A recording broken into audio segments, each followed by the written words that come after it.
The title of this video is Discover and Align with Your Soul. And as we go along, you're going to understand why this is so important. Many people that I've talked to stumble for words when I ask them, what do you want? It seems to me it's a pretty straightforward question, and yet the answers can be a little bit more involved and a little more challenging than you might guess. Most people, for instance, have a lot of physical goals that they want to achieve. Most people would like to be healthy, wealthy, and wise. And maybe they'd also like to have talents and skills and maybe some material things like a home, a car, more vacation time. And some people would add some psychological goals, such as having more fun, more love, and more happiness.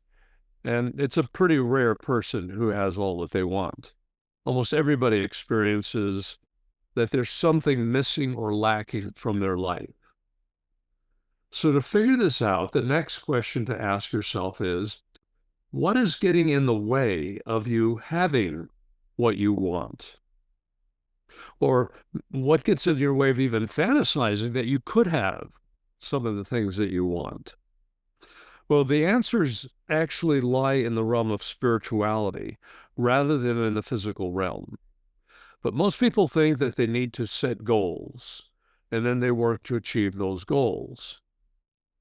But when the goals are reached, then other goals based on feeling something else is missing rises to the surface. And so success then is defined as the progressive realization of achieving goals. And this is true from a human point of view, because the ego is never satisfied. It always wants more. It is always feeling like something's missing. The answer to this conundrum lies in what is commonly called the spiritual realm. But I think of it really as simply reality. True spirituality is aligning yourself with everything that is true while you let go of everything that causes pain, struggle, and lack. Most causes are from what you hold on to from your past, or maybe what you project into your future. What is true emanates from your true self, which I'd also define as your soul. So your mission, should you decide to accept it, is to find out as much as you can about your soul, because that is where the underlying truth of all creation is to be found. Most views of spirituality include the belief that every human being has a soul, which by its nature is spiritual and immortal. The soul is something that many people sense that they might have, but they know very little about it. Now, I remember when I was beginning to awaken spiritually, if you want to call it that, I had a lot of questions about the soul. When I was a teenager, I ended up being drawn to and studying with a Christian group that did not believe that humans have an immortal soul. They would quote scriptures like saying, the soul that sins, it shall die. And so they interpreted a lot of the scriptures as meaning that when you die, you are dead and have no consciousness until the resurrection, when Jesus returns. Well, I did a lot of studying of the Bible, and I brainwashed myself into believing that. So when I started my search on the soul, I really started from ground zero, thinking maybe there is no soul. And what is a human being anyway? I've even had people tell me they would not work with me because I now believe that there is a soul, and they didn't believe there was a soul. So this subject has been near and dear to me, and I find it's a very important topic to know the truth about. And this video is designed to help you with this. Some traditions refer to the soul as the true self, because it's said that the soul is who you really are, beneath the surface of all the things that you think you are. Some refer to the soul as their higher self, or their divine nature, or their God self, or their Christ consciousness. But really, any explanation or description of the soul is not going to come from any scientific scrutiny or measurement or anything objective, because the soul's not physical. And so for this reason alone, pragmatic individuals, and maybe the more the scientific type, say the soul is just a figment of a person's imagination. And yet many claim to have had a direct experience with the soul.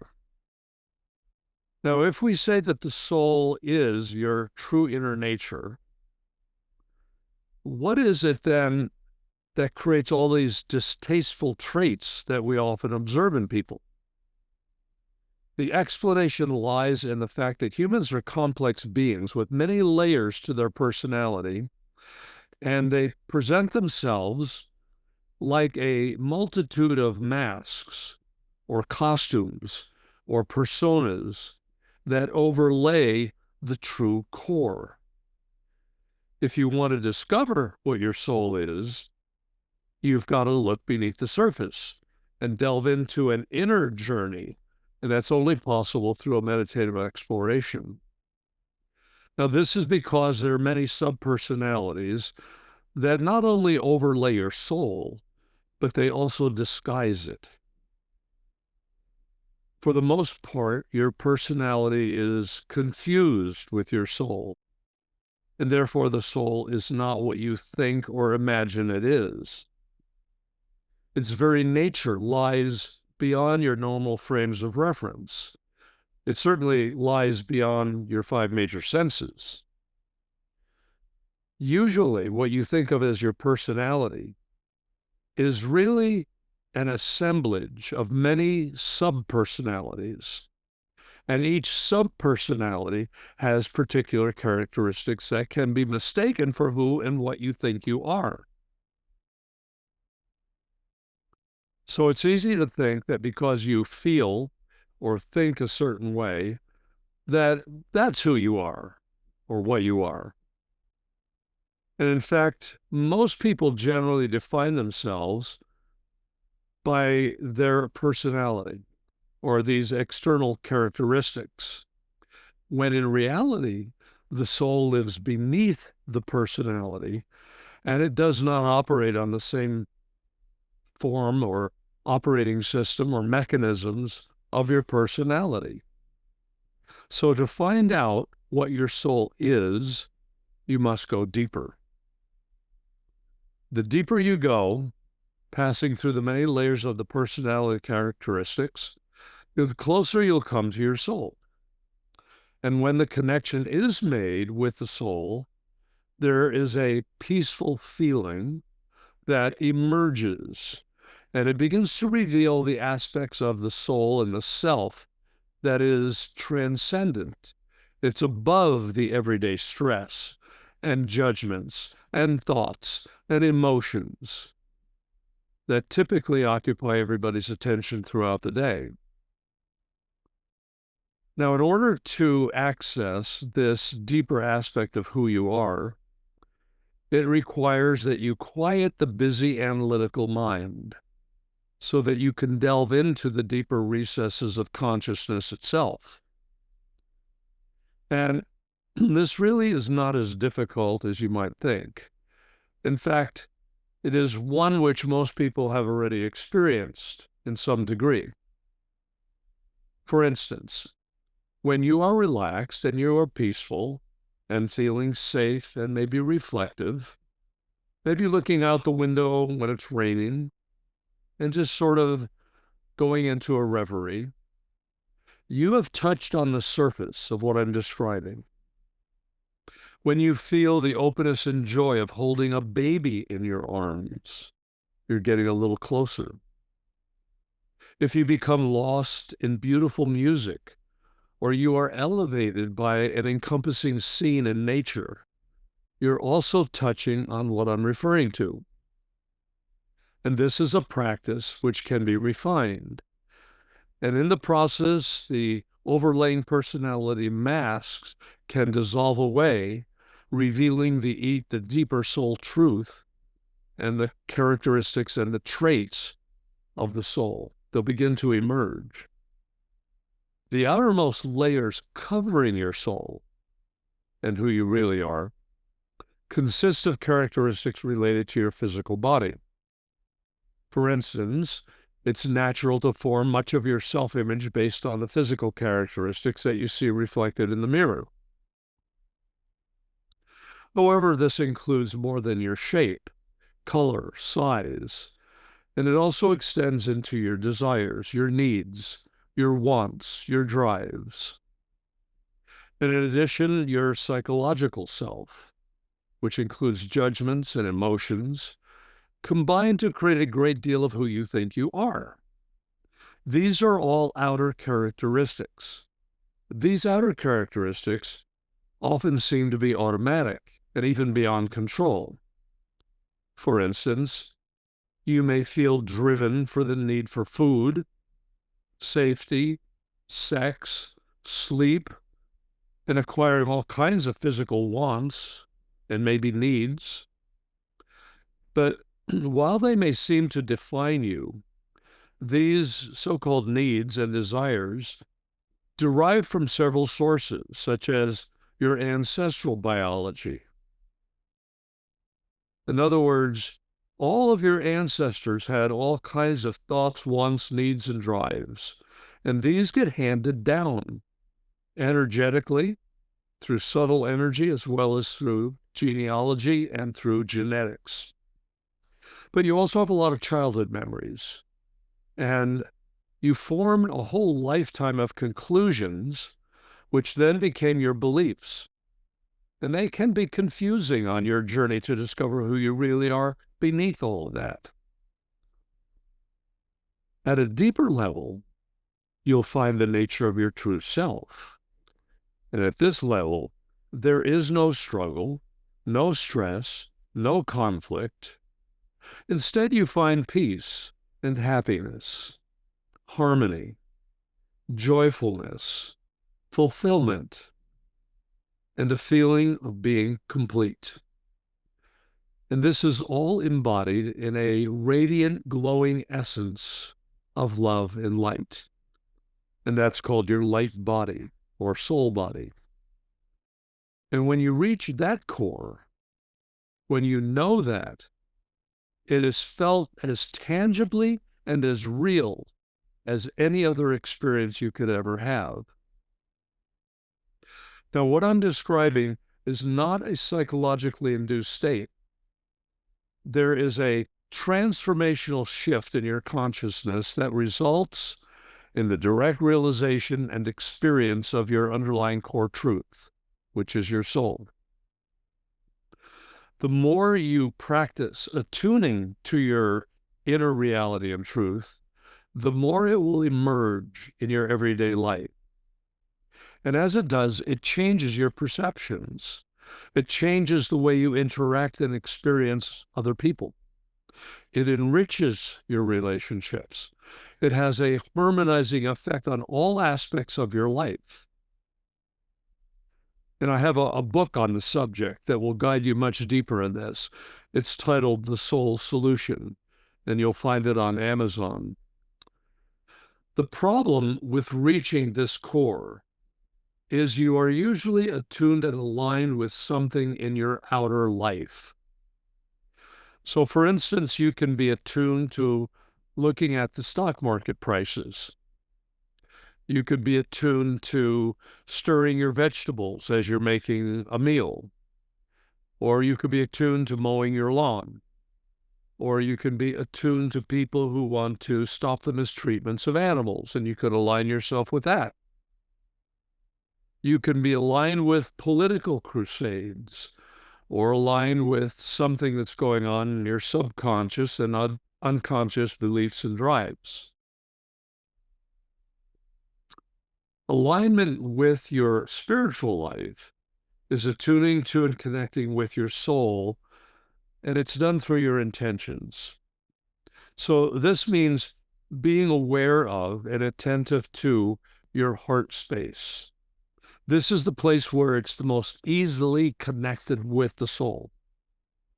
And it helps you to be more aware of the subtle worlds within while you interact with the world without. So now let me put this another way.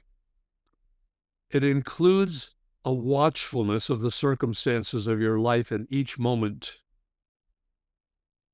while you hold a quiet space in your inner consciousness.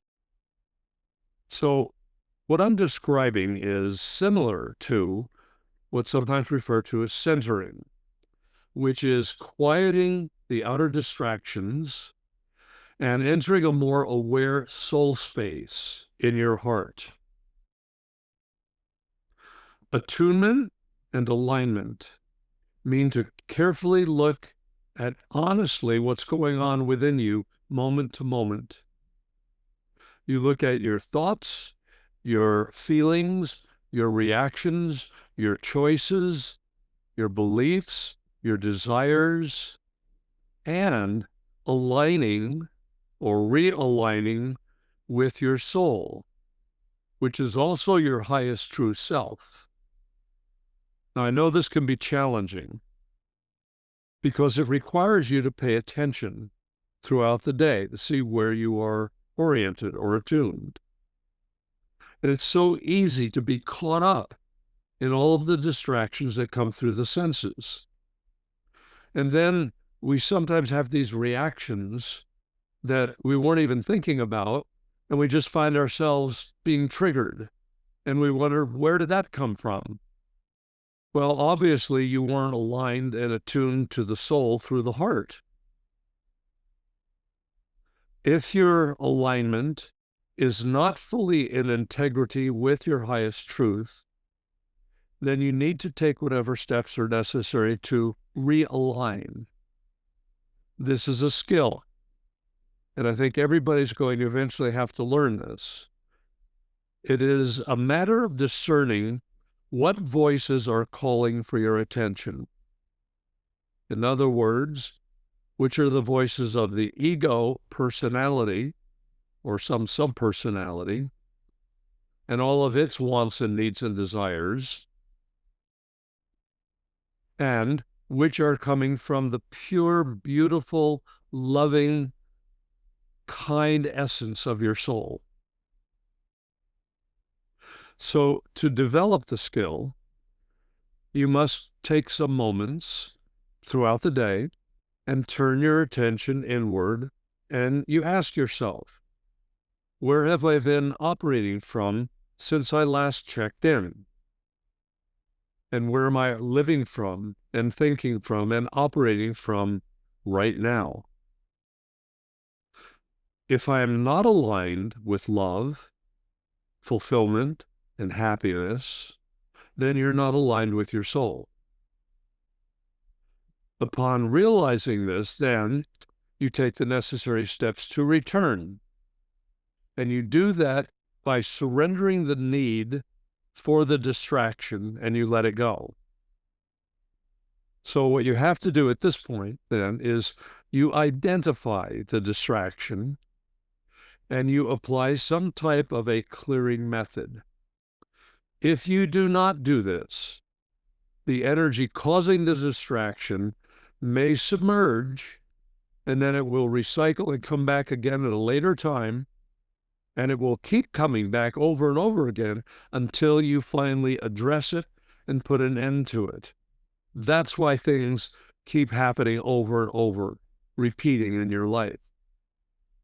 So to maintain alignment means that you must check in with your heart several times a day and open yourself to refining your senses to attune to what's affecting you and causing you to leave your heart space.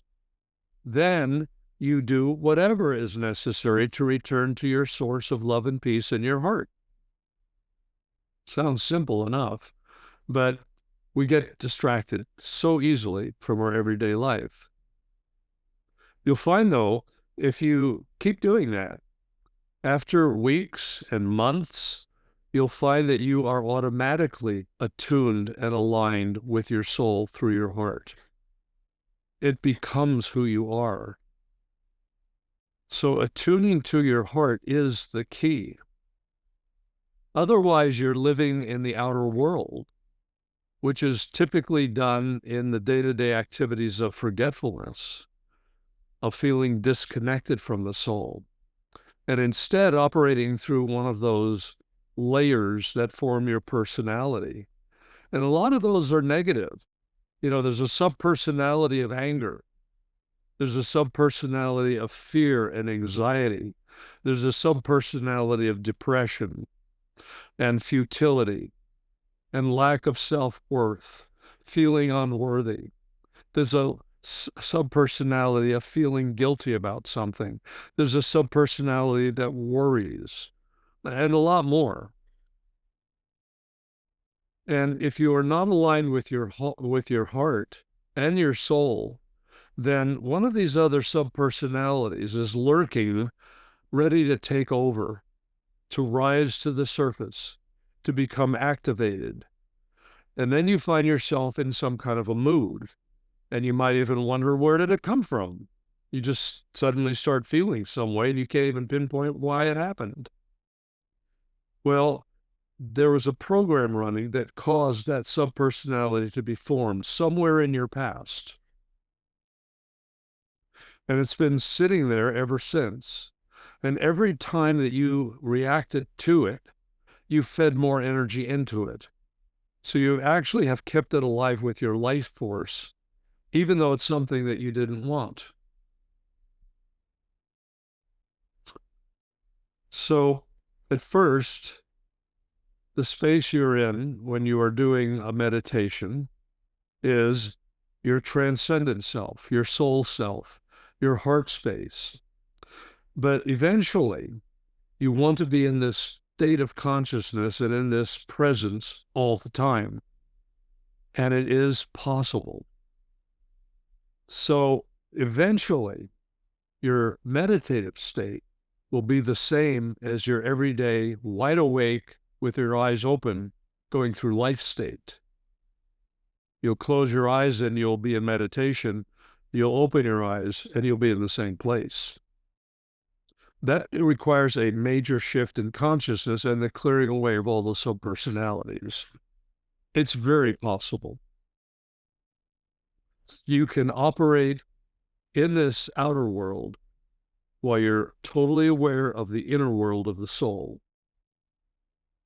Soul alignment is getting that ego personality out of the way and allowing the soul to come through. And this is done by attuning to the soul, allowing it, giving it permission to rise to the surface, and to be in your awareness all the time through your heart and soul. It's all done by intention and attention.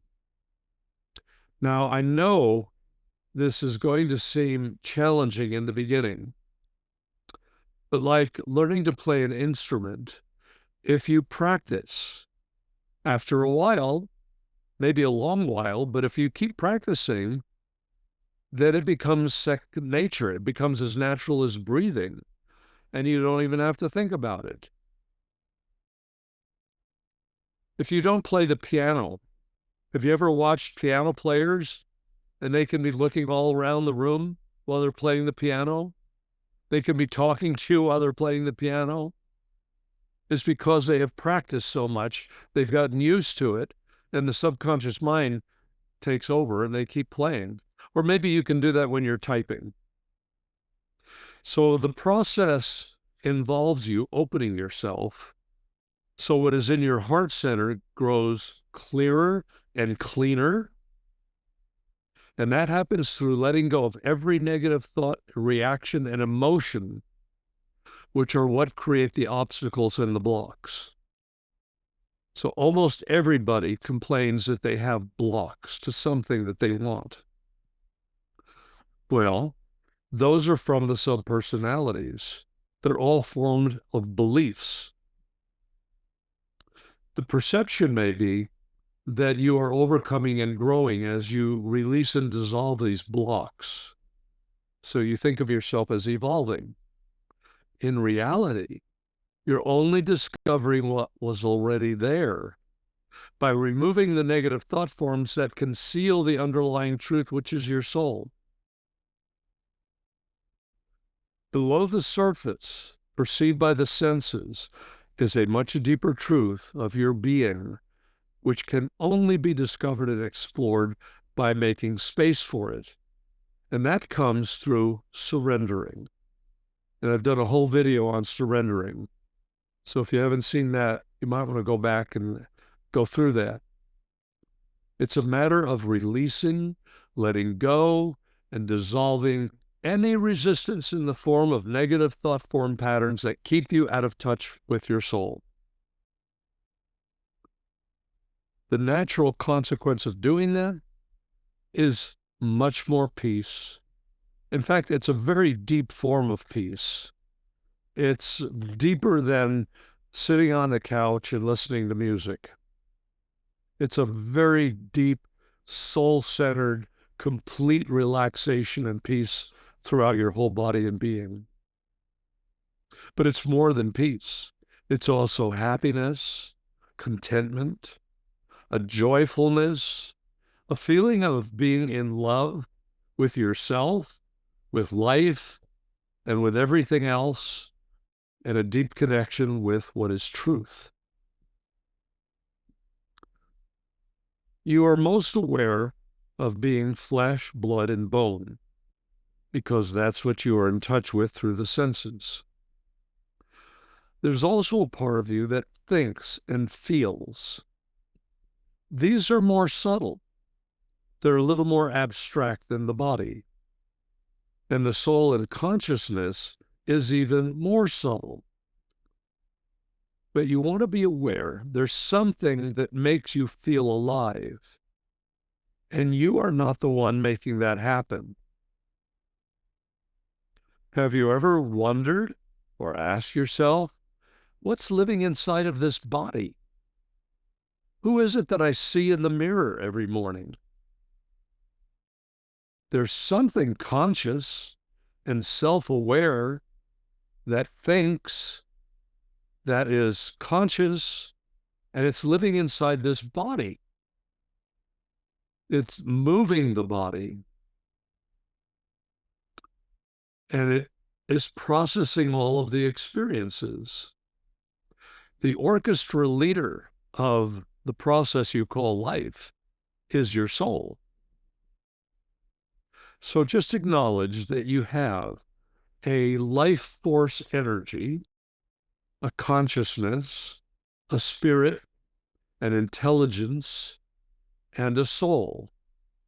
And when you put your attention on it, it emerges and expands, radiates and integrates all through you.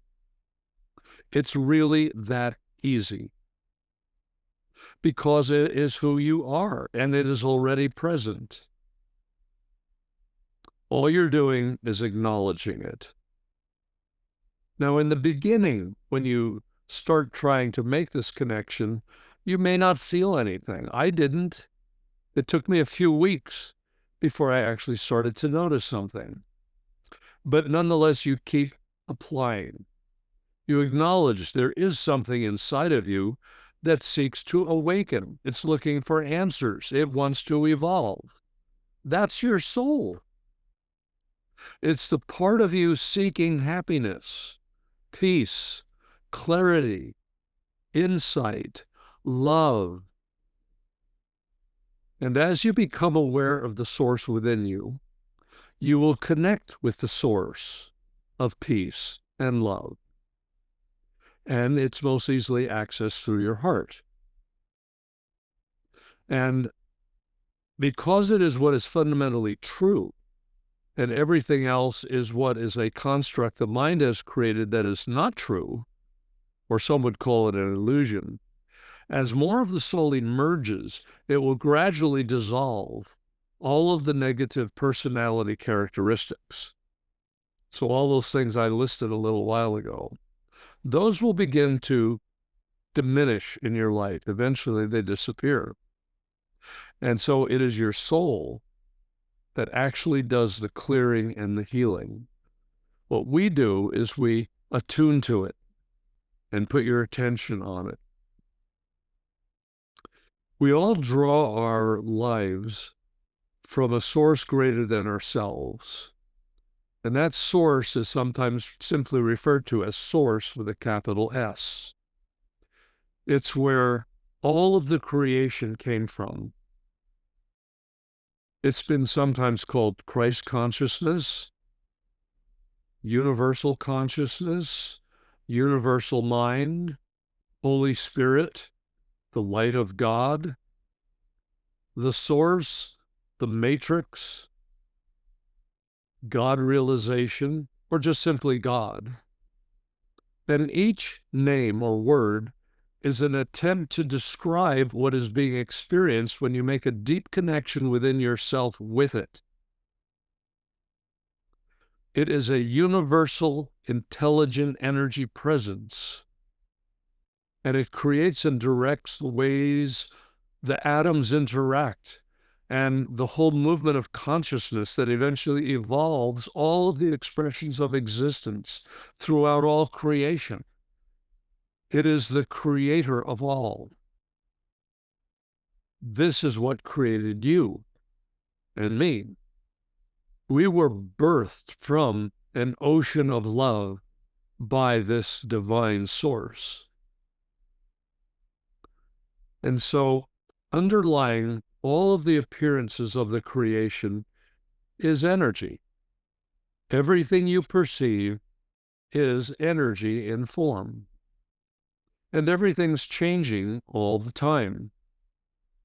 And you don't even have to try to do anything other than be present with whatever sensations you are noticing. And besides being aware and present, you put yourself in receiving mode. And to help establish this, you say silently to yourself, I relax, surrender, and open to receive. I relax, surrender, and open to receive. The specific phrase that I used when I was trying to figure this out and discover the soul was a mantra that I created. And I repeated it thousands of times over many weeks. And I'll share it with you right now. Here it is. I feel my soul deeply in my heart. And I would put a hand over the center of my chest, and I would hold an intention to feel the soul more deeply each time I repeated it. I would repeat it about every 30 seconds or so, while I hold an intention to go a little deeper into the sensations and the connection and the feeling of the soul presence. I would do this between 1 and 2 hours a day for several weeks without noticing anything, until one day I did begin to feel some kind of a peaceful, resonant effect that was loving, and there was sort of a vibration to it. It's hard to put it in words, but when you experience it, you will know it. It has an intelligent presence about it. And in the beginning, it's very subtle. But over time, for me, it became more noticeable and more permanent. And now I'm able to help others find it more quickly. And I now know thousands of people who have been able to make the connection. So you keep surrendering and letting go of any holding on, or any resistance, or any doubt, or belief that what you're doing is just making it up. You see, surrender is the underlying key. As you surrender, you let go of all of the things that are blocking you. And it enables you to be more patient and more present with yourself. And the more you do that, the more you're going to be open to receive a feeling of peacefulness and happiness and love and what's sometimes simply referred to as presence.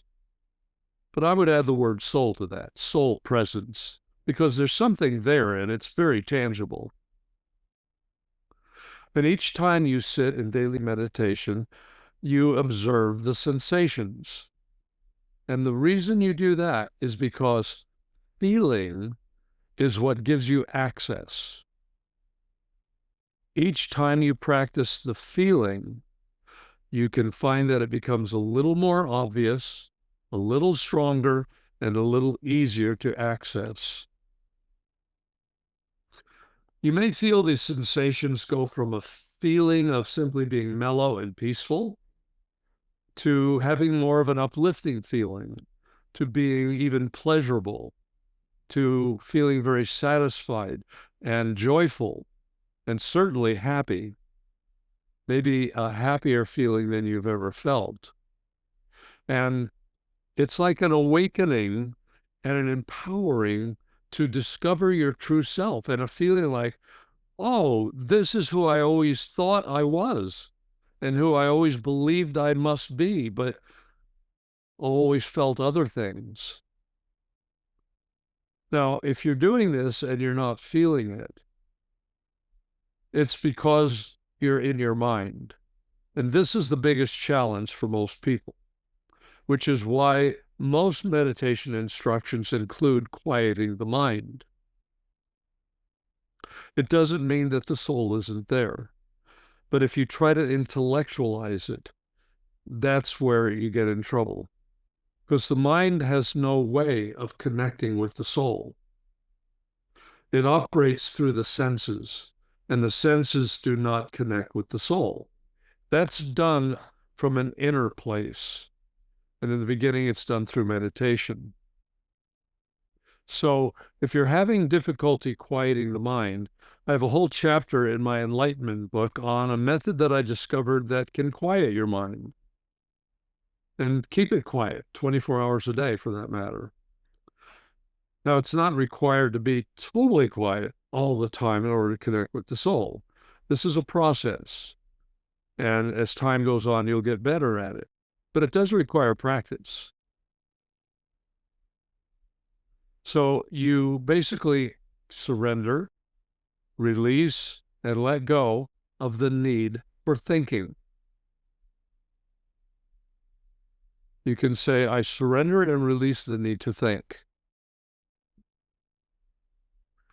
The mind will immediately think, what are you, crazy? How can you exist without thinking? Well, that's because what the mind doesn't know is there is a highly intelligent soul that operates through you when you allow it to. And it can take over and actually do a much better job than the analytical mind can do. You can also say, I'm willing to surrender and release the need to doubt that I can feel the soul. And that helps relax the part of the mind that questions or doubts whether you can do this.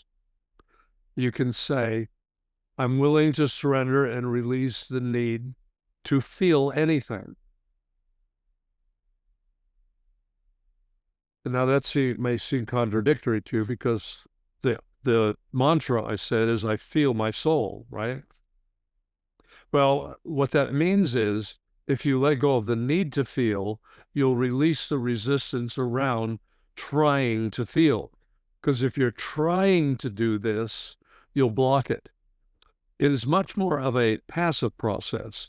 It's a process of receiving and being open to and allowing and giving permission for the emergence of the soul.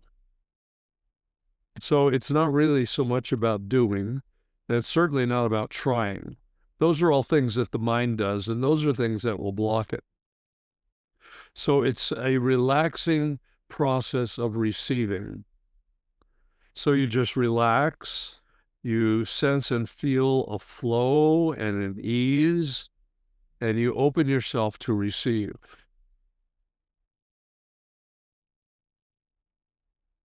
Now, the truth is, you've actually never been separate from the soul.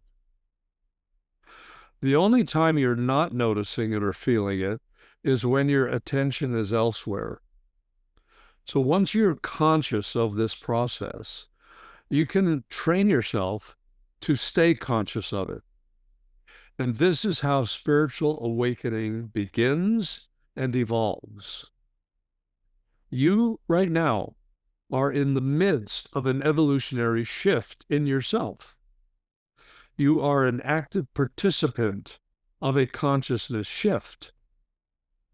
So once you become consciously aware of it, the whole process can accelerate. Now, your mind is recalling the meaning of the words that I'm using to describe a process that is awakening.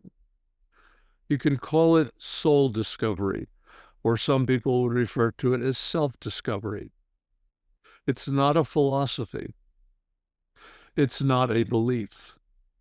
It is finding or discovering the real you, your soul.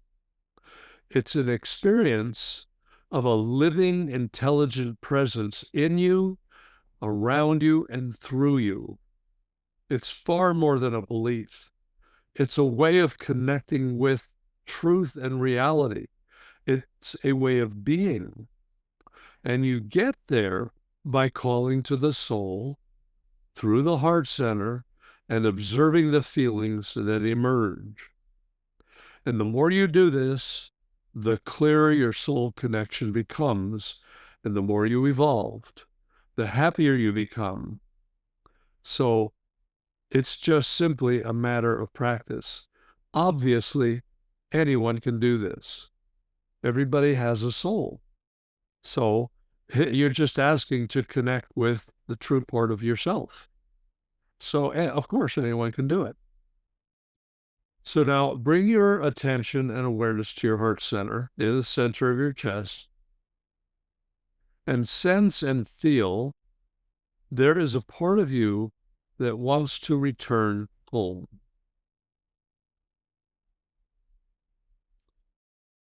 It is not a place on earth. It's a level of internal realization beyond the physical, but it's a place that feels very comfortable. And when you reach it, you'll know you have found home. So you can then be anywhere externally, and you're going to feel you're home because you've made the connection. You've made the connection internally, and the soul wants you to connect with it more and more deeply. So you hold your intention and you make these requests, and you'll notice a sense that there is a presence within you, even though you may not understand all there is to know about it at the beginning. It's a part of you, the real you, that will emerge and operate and live through that physical body that you're living through now. You actually couldn't be anything other than what you already are at your core. And by that, I mean the soul. But your mind has been projecting all kinds of identities and subpersonalities and personas or masks that make you believe you are your body, your emotions, your thoughts, your memories, and all those masks and costumes that you're wearing. As you become more deeply aware of the soul presence within you, and you recognize that it is you, you also begin to sense it in other people, not only in everyone else, but in all plants, in all animals, and even things that are inanimate. In fact, it's present everywhere, all the time. You're never actually disconnected from it. So the more you are aware of this, the more you are going to find that you have peace, and the more you feel happy. And you're no longer a slave to outer consciousness or these things that trigger you and upset you. And the more you practice what I'm telling you to do, the easier it will get and the more enjoyable it will become. Yes, you may not notice a lot for several weeks. That doesn't mean that it's not there. It just means that you haven't figured a way to set the mind aside and attune and align with the soul yet. But if you keep doing it, you will. Believe me, you have a soul that's inside of you. It's actually all around you. You just have to figure out how to connect with it. So you ask the soul to integrate into your mind and into your body. And I refer to this as merging your soul into everything within you, including all of your thoughts, beliefs, and feelings. Follow these words and make them your own. I ask my soul to merge into my mind, body, and feelings.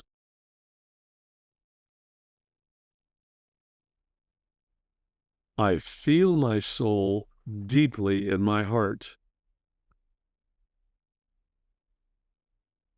I have a whole audio program titled Soul Merge that leads you through a lot of these intentions. I call them prayerful intentions because they're done in a very reverent way to connect with the soul. And each time you do this, your soul connection will grow and it will deepen. You'll notice it more. You'll feel it more. Eventually, it's present all the time. And that's why you are here in a body, walking around on the earth now. You're here to find the soul, which is a source within you of life and intelligence. You're here to recognize your own intrinsic higher soul nature, which is love and light. You're here to awaken your consciousness. You're here to see in yourself what I have seen in you. When I look at someone, I see their light. I see their soul because I've developed a clairvoyant ability to see subtle energy. I can actually see it. And the soul looks kind of like you might imagine a beautiful angel. They're beautiful beings of light. And that's what you are. And so your objective is to recognize, acknowledge, there is a beautiful light within you. It blazes a brilliant white light. And your job is to find a way to connect with it. And you do that by aligning yourself, by committing yourself to merge with it, to merge with the soul, to merge with the love, to merge with the light, and it will keep deepening as you cultivate it. So just commit to 15 to 30 minutes of meditation each morning when you wake up, and in the evening before you go to sleep. If you start doing any other activity in the morning, your mind is going to engage. So let that be the process where you connect with the soul. There's no struggle involved. You tune into the feelings of whatever is going on inside of you. You call to the soul. You request it to fill you with the purest of healing light. You ask the soul to merge into every thought, every feeling, every part of your body, every internal organ, every thought that you have in your mind. You ask it to fill you from head to toe with its brilliant healing light presence. And as time goes on, you'll find that your inner space just keeps getting better and better. You become happier, more fulfilled, more complete, more loving, more kind, more peaceful. And if more people knew how good it gets, they would never miss the opportunity that you're taking advantage of now. So until next time, be aligned and be attuned to the wonderful soul presence that lives within you. Until next time, I'm Jonathan Parker.